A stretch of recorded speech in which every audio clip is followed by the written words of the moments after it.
सोलापुरातील पद्मशाली समाज सेवा निवृत्त संघाच्या वतीने जुना घरकुल येथील वैष्णव मारुती मंदिरात वधूवर सूचक केंद्राच्या वतीने दिनांक 16 डिसेंबर 2023 ते दिनांक 31 डिसेंबर 2023 पर्यंत 15 दिवसीय वधूवर नाव नोंदणी शिबिर घेण्यात आले। सदर शिबिराचे उद्घाटन कार्यक्रम संघाचे अध्यक्ष श्रीहरी कोरापाटी यांच्या अध्यक्षतेखाली व प्रमुख पाहुणे म्हणून स्वरांजली चॅनलचे एमडी दयानंद मामड्याल व वैष्णव मारुती मंदिरचे अध्यक्ष भास्कर राऊळ, सचिव यल्लप्पा बंडा यांची उपस्थिती होती।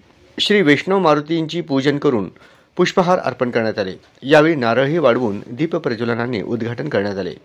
या प्रसंगी प्रास्ताविक भाषणात वधूवर केंद्राचे प्रमुख तथा उपाध्यक्ष अनिल कन्ना यांनी संघाचे आणि वधूवर सूचक केंद्राची माहिती दिली। तसेच या भागातील समाजातील उपवर वधूंची नोंदणी करण्यासंबंधी आवाहन केले। यावेळी सर्व मान्यवरांचे बुके देऊन सत्कार करण्यात आले।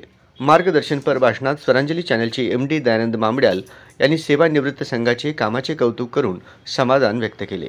यावर्षी अक्षय तृतीयेच्या दिवशी चालू करण्यात आलेला आहे आणि त्याचा उद्देश एवढाच होता की पद्मशाली समाजातील उपवर असणाऱ्या वधूवरांचा विवाह जुळला पाहिजे आणि त्याचं व्यापारीकरण खाजगी लोक जे आहेत तिथं कुठेतरी पायबंद असावा या हेतूने हे वधूवर सूचक केंद्र चालू करण्यात आलेलं आहे।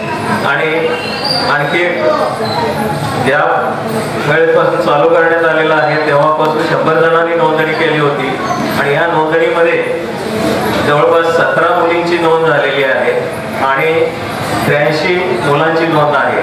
तर साधारणपणे मुलींची संख्या 17% आणि मुलांची संख्या 83% आहे।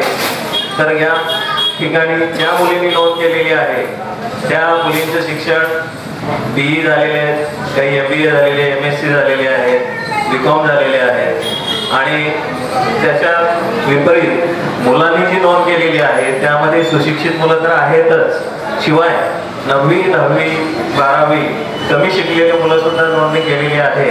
आणि हे जे शिबिर आहे ते आजपासून ते 31 डिसेंबर या कालावधीमध्ये होणार आहे। आजपर्यंत 101 नोंदणी झाल्यात, पण त्यापैकी सगळे उच्च शिक्षितच आहेत।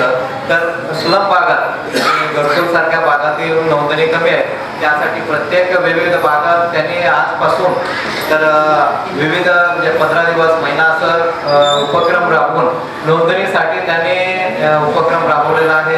या समाज बांधवांनी मोठ्या प्रमाणात नोंदणी करावं असं मी सर्वांना विनंती करतो। भास्कर राऊळ यांनी उपवर वधू नोंदणी शिबिर उपक्रम स्तुत्य असल्याचे सांगितले।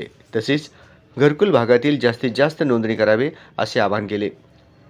उद्घाटन या ठिकाणी केल्याबद्दल मी प्रथम आपल्या व्यासपीठावरील सर्व मान्यवरांचे आणि खाली बसलेल्या मान्यवरांचे मी आभार मानतो। एक आपण केलेला ही उपक्रम हा छान आहे का, म्हणजे त्या एरियामध्ये सर्व घरकुलचे लोक गरीब आहेत, काही श्रीमंत आहेत, पण श्रीमंत लोक बघून घेतात, गरिबांचं कोण बघावं। आणि काही ठिकाणी लोकांचं या ठिकाणी एज्युकेशन कमी झालेलं आहे, काही लोकांचं एज्युकेशन झालेलं आहे, तर त्यांना या आता या सध्याच्या काळात मुलगा आणि मुली मिळणं फार कठीण आहे। अशिक्षित आणि कमी शिकलेले जे आहेत ना त्याचं नोंदणी होत नाही आहे तिथं आणि लोक तिथं एवढ्या लांब येत नाहीत।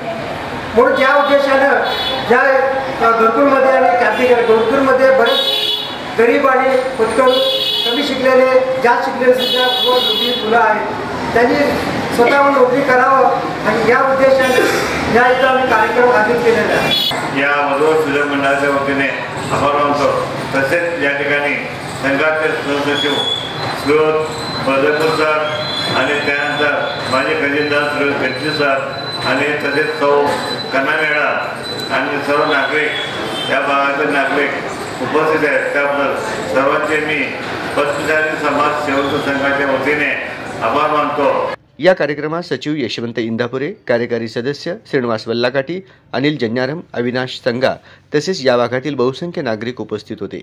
सदर कार्यक्रम यशस्वी होण्यासाठी सहसचिव सत्यनारायण बर्देपूवर, अरुणा कन्ना, नागेश कोंगारी आदींनी परिश्रम घेतले। कार्यक्रमाचे सूत्रसंचालन अनिल कन्ना यांनी केले, तर आभार खजिनदार नागनाथ गज्जम यांनी मानले।